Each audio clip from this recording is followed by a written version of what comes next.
स्वागत है दोस्तों आपका आपके अपने YouTube चैनल डीवा क्लासेस में। लेकर आए हैं हम हमारी सामान्य ज्ञान श्रृंखला के अंतर्गत संविधान के जो टॉपिक्स हमारे चल रहे हैं उसमें अगला जो टॉपिक हमारा आज हम लेके आए हैं वो है हमारा भारतीय संविधान सभा। ठीक है, पिछले लेक्चर्स में हमने भारत के संविधान के विकास का क्रम पढ़ा, जिसमें अंग्रेजों के द्वारा लाए गए भारत में कई सारे अधिनियम हमने डिस्कस किए थे और आप लोगों ने उन वीडियोस को काफ़ी सराहा है। मुझे लगता है आगे भी भविष्य में इस तरह का प्यार आप हमें देते रहेंगे। तो चलते हैं हम आज के लेक्चर पे। आज हम पढ़ने वाले हैं भारत की संविधान सभा। ठीक है, और भारत की संविधान सभा जो है इसके बारे में हम विस्तृत चर्चा करते हैं। ठीक है, सबसे पहले बात करते हैं भारत का जो संविधान है वो शुरुआत कहाँ से होती है। जैसे 1935 का अधिनियम आता है, उसके बाद फिर 1947 का जो भारत स्वतंत्रता अधिनियम आता है उसमें ये बात कही गई थी, माउंटबेटन योजना तैयार की गई जिसके द्वारा भारत को आज़ाद किया गया। और कुछ शर्तें जो है वो उसमें थीं, जैसे कि भारत को दो अधिराज्यों में विभाजित किया जाएगा, एक भारत और एक पाकिस्तान। उसी के तहत ये प्रावधान था कि भारत को जब आज़ाद किया जाएगा तो एक संविधान सभा जो है वो तैयार होगी और संविधान सभा के अनुसार भारत में अब शासन आगे चलता रहेगा। ठीक है, और उस संविधान सभा के द्वारा जो संविधान तैयार होगा वो भारत में सर्वोच्च रहेगा और उसी के नियमों के तहत भारत में शासन चलेगा। ठीक है, तो भारत में संविधान सभा बनाने के लिए इंग्लैंड के उस टाइम पे प्रधानमंत्री थे एटली। ठीक है, तो हम चलते हैं कैबिनेट मिशन के पास। ठीक है, सबसे पहले ये कैबिनेट मिशन क्या है, तो भारत में शांतिपूर्ण तरीके से भारत जो है इसको शांतिपूर्ण तरीके से स्वतंत्र करने के लिए और शांतिपूर्ण तरीके से संविधान सभा तैयार करने के लिए ये कैबिनेट मिशन भारत में आता है। किसके द्वारा भेजा जाता है, तो उस समय ब्रिटेन के प्रधानमंत्री थे, पीएम कौन था ब्रिटेन का, तो एटली थे। लेबर पार्टी के जो एटली थे वो उस समय प्रधानमंत्री थे और इनके कार्यकाल में भारत आज़ाद होता है। ठीक है, इनके द्वारा जब भारत में ये मिशन पहुंचाया गया तो इसमें 3 ब्रिटिश जो उच्च अधिकारी थे उनको शामिल किया गया। इसमें कौन कौन 3 व्यक्ति थे, तो एक तो आते हैं स्टैफोर्ड क्रिप्स आते हैं, स्टैफोर्ड क्रिप्स, पैथिक लॉरेंस और एबी अलेक्जेंडर।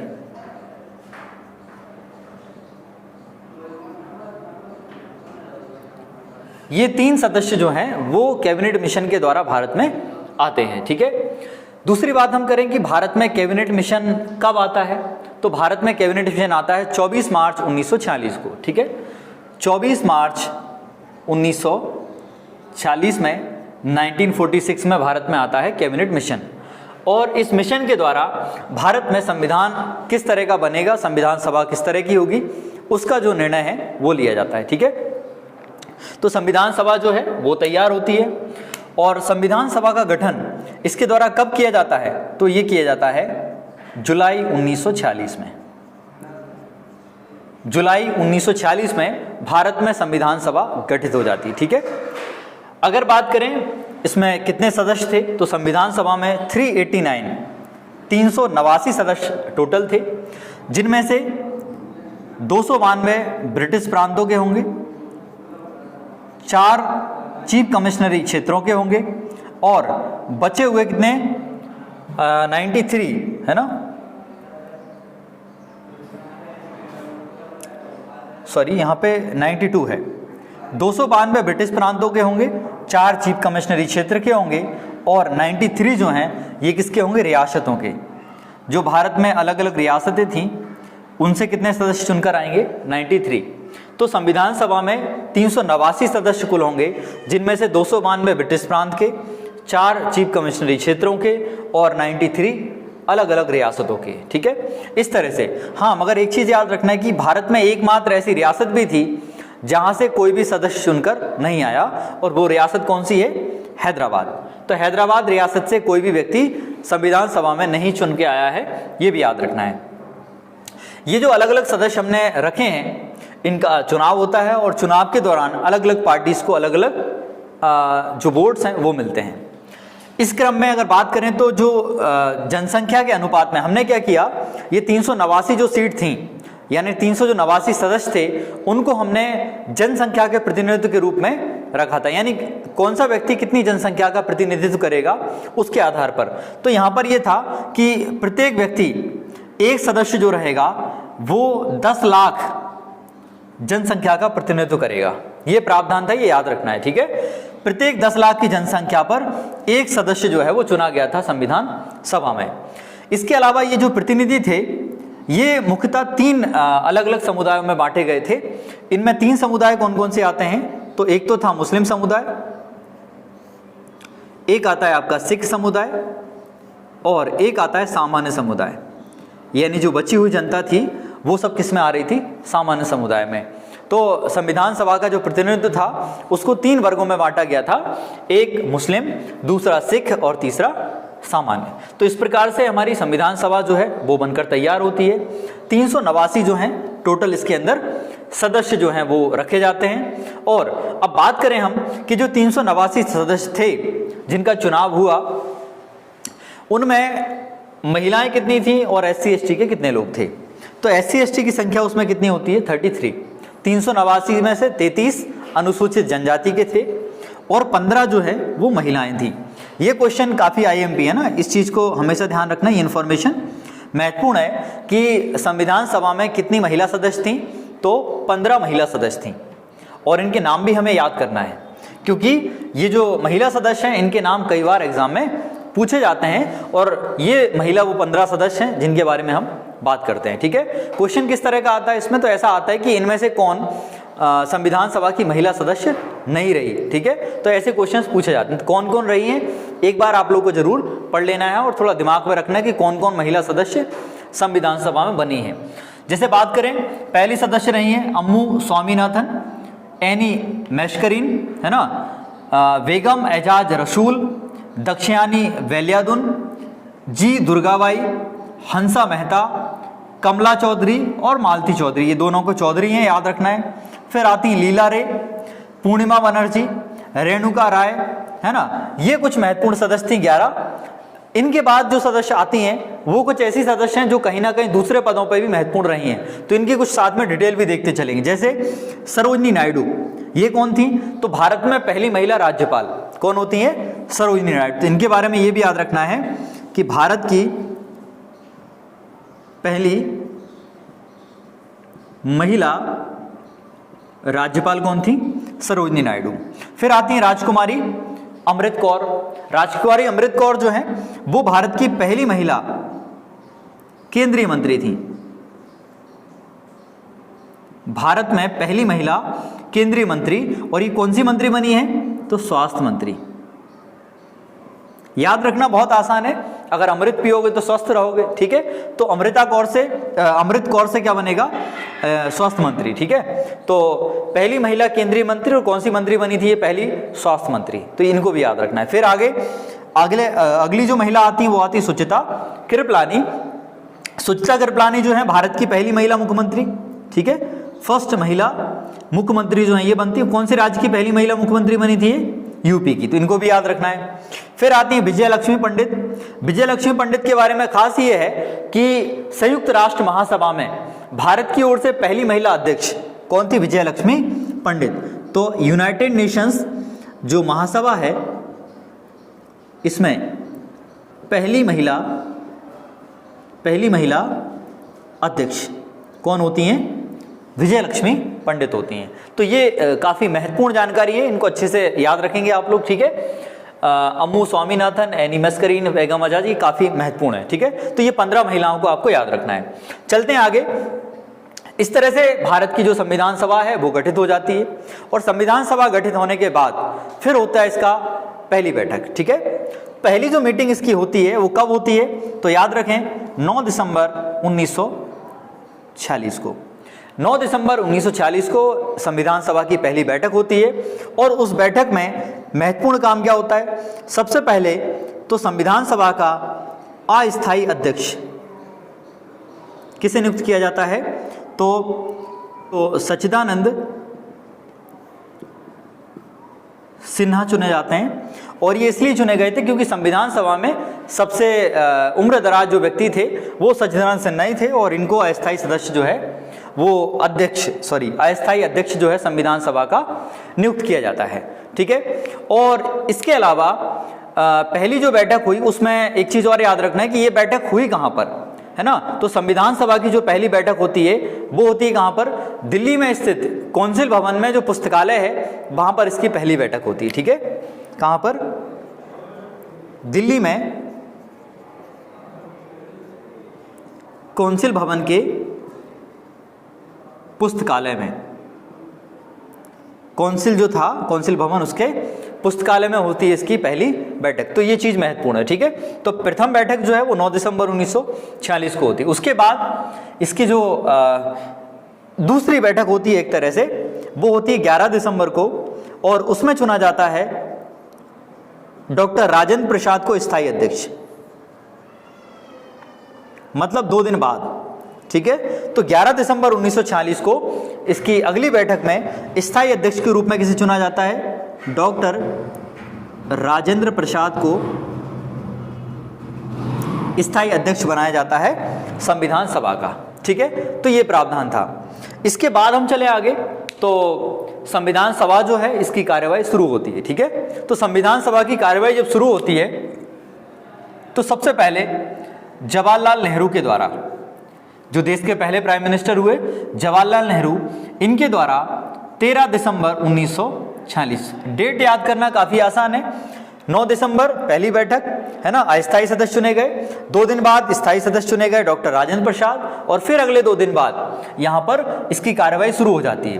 13 दिसंबर 1946 को संविधान सभा की कार्यवाही शुरू होती है और इस कार्यवाही में सबसे पहले जवाहरलाल नेहरू के द्वारा उद्देश्य प्रस्ताव पेश किया जाता है। उद्देश्य प्रस्ताव को पेश किया जाता है और पेश किस तारीख को किया जाता है, 13 दिसंबर 1946 को, और बाद में यही प्रस्ताव स्वीकृत कब होता है, संविधान सभा के द्वारा जो उद्देश्य प्रस्ताव है, बाद में उद्देश्य प्रस्ताव ही क्या बनता है, संविधान की प्रस्तावना बनती है जिसमें कि संविधान का मूल उद्देश्य जो है वो लिखा हुआ है। तो उद्देश्य प्रस्ताव को स्वीकृति कब मिलती है, तो स्वीकृति मिलती है 22 जनवरी 1947 को।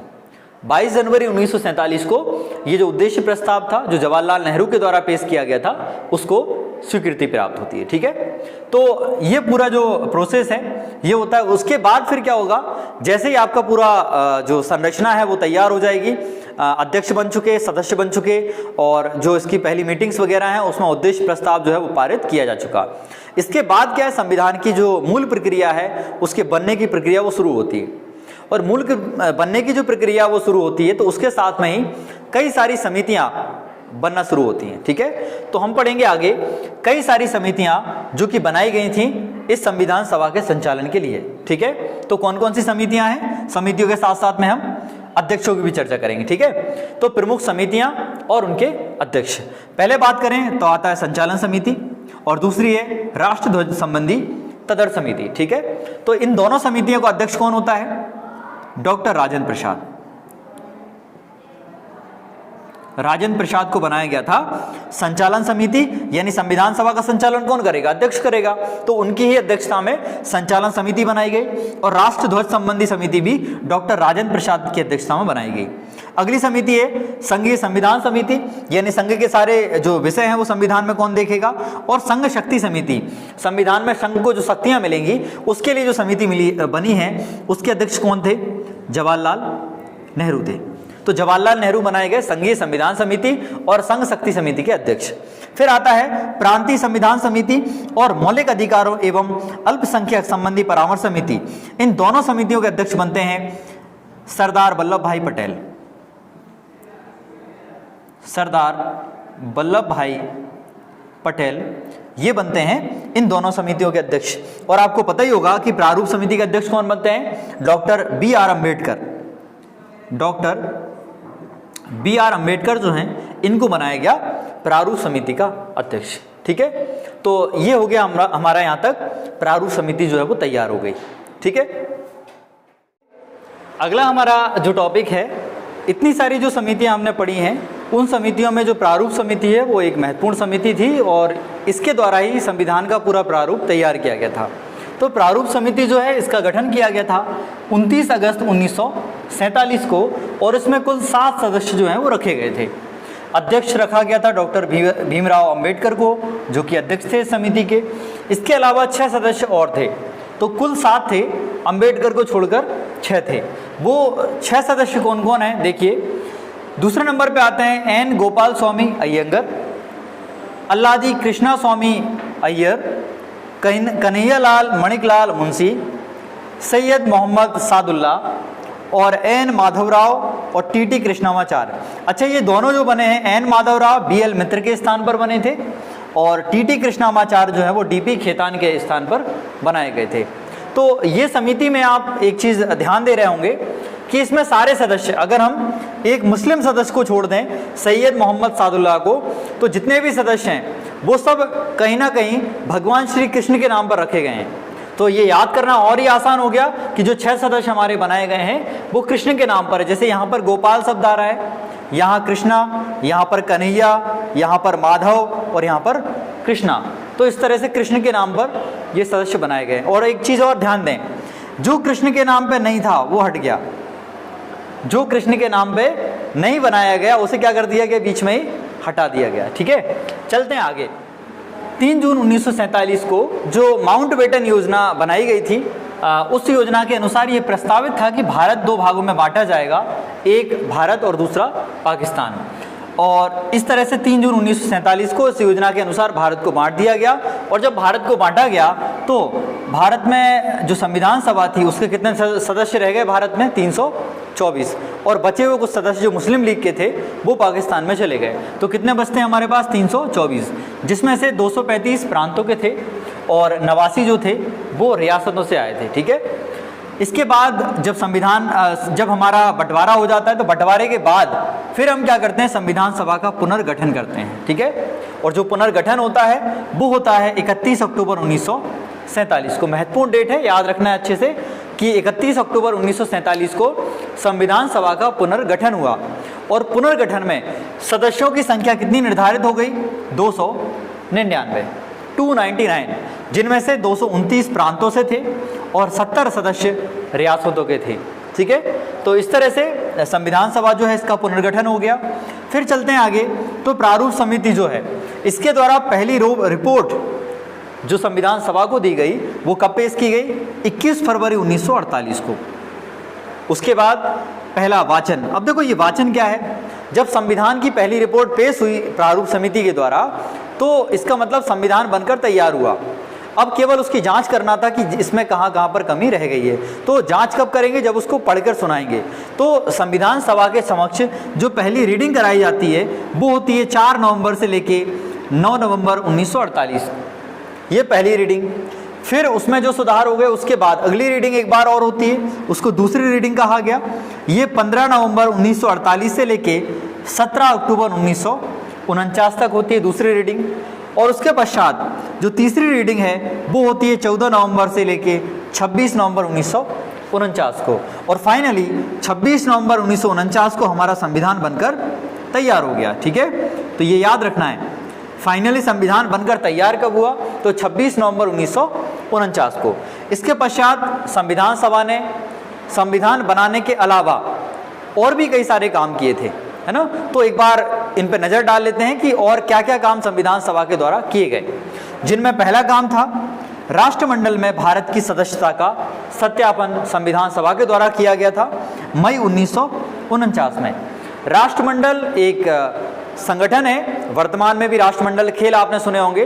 तो राष्ट्रमंडल जो है वो देशों का समूह है जिसके अंदर जब ये शुरुआत में बना था तो ब्रिटेन के जितने भी उपनिवेश हुए थे उन ब्रिटेन के उपनिवेशों ने मिलकर एक संगठन तैयार किया था जिसे नाम दिया गया था राष्ट्रमंडल। खैर आज के समय इसमें उपनिवेश देशों के अलावा भी कई बहुत सारे देश शामिल हो चुके हैं। तो राष्ट्रमंडल सदस्यता में भारत शामिल हुआ, यानी शामिल होने की पुष्टि कौन करता है, ये जो संविधान सभा है ये करती है। राष्ट्रीय ध्वज को अपनाया गया भारत के द्वारा संविधान सभा के द्वारा कब, 22 जुलाई 1947 को। राष्ट्रगान को अपनाया गया 26 जनवरी 1950 को। और राष्ट्रगीत को अपनाया गया 26 जनवरी 1950 को। तो 24 जनवरी को राष्ट्रगान को अपनाया और 26 जनवरी को राष्ट्रीय गीत को अपनाया। इस तरह से संविधान सभा ने संविधान बनाने के अलावा ये 4 काम और भी किए हैं, इनको भी याद रखना है, ठीक है। चलते हैं दोस्तों आगे। तो अगला जो इसमें टॉपिक है महत्वपूर्ण, वो है अन्य महत्वपूर्ण तथ्य जो संविधान के बारे में हमें पता होना चाहिए, और ये प्रतियोगी परीक्षाओं में इन तथ्यों से भी बहुत सारे क्वेश्चंस बनते हैं। क्या है महत्वपूर्ण तथ्य? देखिए, सबसे पहले संविधान को बनाने में कितना समय लगा? तो 2 वर्ष 11 महीने और 18 दिन। अगर दिनों में पूछा जाए तो टोटल 114 दिन जो है वो इसको बनाने में लगते हैं। व्यय कितना होता है पैसा? तो टोटल जो खर्च इसमें आया वो आया 63,96,729 रुपये का।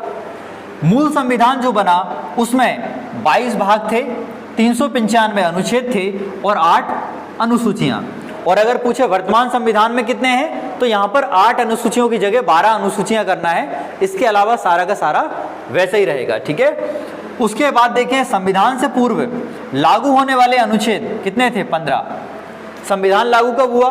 तो 26 जनवरी 1950 को संविधान लागू होता है, मगर उससे पहले 26 नवंबर 1949 को 15 अनुच्छेद ऐसे थे जो संविधान के लागू होने से पहले लागू हो गए थे। वो कौन कौन से थे?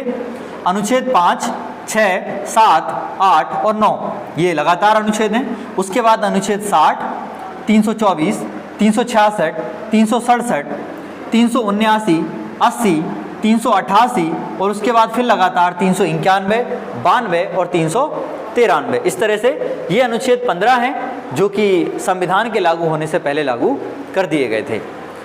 आगे देखें तो संविधान सभा की अंतिम बैठक कब होती है? पहली बैठक हमने पढ़ा था 9 दिसंबर 1946 को होती है, और अंतिम बैठक होती है 24 जनवरी 1950 को। यानी संविधान के लागू होने से 2 दिन पहले ये बैठक होती है। और इसी बैठक में भारत के पहले राष्ट्रपति के रूप में किसको चुना जाता है? डॉक्टर राजेंद्र प्रसाद को। तो पहले राष्ट्रपति जो बनाए गए संविधान सभा के द्वारा ही बनाए गए थे, और अंतिम बैठक में बनाए गए थे डॉक्टर राजेंद्र प्रसाद को भारत का पहला राष्ट्रपति। कब? 24 जनवरी 1950 को। आगे देखें तो ये जो हमारी संविधान सभा है, उसने भारत में अंतरिम संसद के रूप में भी काम किया है। कैसी संसद? अंतरिम, मतलब जब तक फाइनल संसद नहीं बन रही है तब तक संसद के रूप में काम किया है संविधान सभा ने। तो कब से कब तक? 26 जनवरी 1950 से 1951-52 तक, जब तक भारत के अंदर आम चुनाव पूरे नहीं हो गए तब तक इस बीच में भारत की अंतरिम संसद के रूप में संविधान सभा ने काम किया। संविधान सभा के प्रतीक के रूप में मोहर में प्रतीक कौन सा चिन्ह यूज किया गया? हाथी। संविधान सभा की जो सील थी उस सील में मोहर के रूप में किसको इस्तेमाल किया गया था? हाथी को। मुख्य प्रारूपकार इस संविधान सभा के कौन थे? S.N. मुखर्जी थे। जो संविधान सभा का 7वां अधिवेशन था, उस अधिवेशन में याद रखना है गांधी जी को श्रद्धांजलि दी गई थी। ये महत्वपूर्ण है कि किस अधिवेशन में गांधी जी को श्रद्धांजलि दी गई? तो 7वें अधिवेशन में। फिर चलें आगे, तो संविधान जो हमारा है वो लिखित संविधान है, और आपको पता है कि विश्व का सबसे बड़ा लिखित संविधान है भारत का संविधान। इस संविधान की जो मूल प्रतियां हैं, है ना, जो मूल पेज हैं, वो कहाँ पर रखे गए हैं? तो ये रखे गए हैं संसद के पुस्तकालय भवन में। संसद का जो पुस्तकालय है वहाँ पर ये रखे गए हैं, और इनको हीलियम गैस की पेटी में रखा गया है। हीलियम गैस से भरी हुई पेटी है, जिससे कि वो पेज जो है वो लंबे समय तक चल पाएंगे, जल्दी खराब ना हो जाए, ठीक है। इसके बाद संविधान जब बनाया तो उसके जो पेज हैं उन पे डिज़ाइन विजाइन डाली है। तो जो संविधान के पेज थे उन पे डेंटिंग पेंटिंग कराने का जो काम था पूरा, वो किसने किया? तो नंदलाल बोस ने पूरी सी पेंटिंग की थी। पृष्ठों को सजाने का काम किया नंदलाल बोस, और ये शांति निकेतन के एक सदस्य के रूप में थे नंदलाल बोस। आगे चलें तो ये आपको शायद नीचे कम दिख रहा होगा। तो संविधान दिवस यहाँ पर है कि भारत में जो संविधान दिवस मनाया जाता है वो कब मनाया जाता है? तो 26 जनवरी है ना, 26 नवंबर। 26 नवंबर से 26 नवंबर को भारत में क्या मनाया जाता है? संविधान दिवस मनाया जाता है। और इसको मनाना कब से स्टार्ट किया था? 2015 से। 2015 में पहली बार संविधान दिवस भारत में मनाया गया था, और ये 2015 जो था ये अंबेडकर की 125वीं जयंती थी, तब से ये स्टार्ट किया है। डॉक्टर अंबेडकर की 150वीं जयंती से हमने संविधान दिवस मनाना स्टार्ट किया था। तो ये पूरे प्रावधान हमारे थे संविधान से संबंधित। अब आखिरी में मैं आपसे एक चीज़ और अच्छा रह गई है कि संविधान सभा बनाने का पहली बार विचार कब और किसने रखा था। तो संविधान सभा बनाने का पहली बार विचार रखा गया था 1924 में। किसके द्वारा? स्वराज पार्टी के द्वारा। वही स्वराज पार्टी जिसका गठन 1923 में मोतीलाल नेहरू और चित्तरंजन दास के द्वारा किया गया था। उसी स्वराज पार्टी ने 1924 में पहली बार ये विचार रखा था कि भारत में संविधान सभा का गठन होना चाहिए जो भारत का संविधान तैयार करेगी। दोस्तों, लेक्चर के अंत में आपके समक्ष हम एक प्रश्न छोड़कर जाते हैं और इसका आंसर आप कमेंट बॉक्स में देंगे। आपके समक्ष प्रश्न है कि एक कथन आपको मैं बता रहा हूं कि ये कथन है, क्या आप मुझे स्वतंत्र देश दिखा सकते हैं जहां अलग निर्वाचक मंडल है, ब्रिटिश तत्व चला गया है लेकिन उन्होंने कुछ इष्टा को पीछे छोड़ दिया है। ये जो तथ्य है, ये जो कथन है, ये किस व्यक्ति के द्वारा दिया गया है? कमेंट बॉक्स में आप बताएंगे मुझे। और ये थी आपकी संविधान सभा की पूरी क्लास। और दोस्तों, इस तरह की जो क्लासेस हैं हम आपको आगे भी लाते रहेंगे। तो अंत में बस आपको पता है कि चैनल को सब्सक्राइब करना है और वीडियो अगर आपको पसंद आई है तो लाइक ज़रूर करना है ना। Thank you.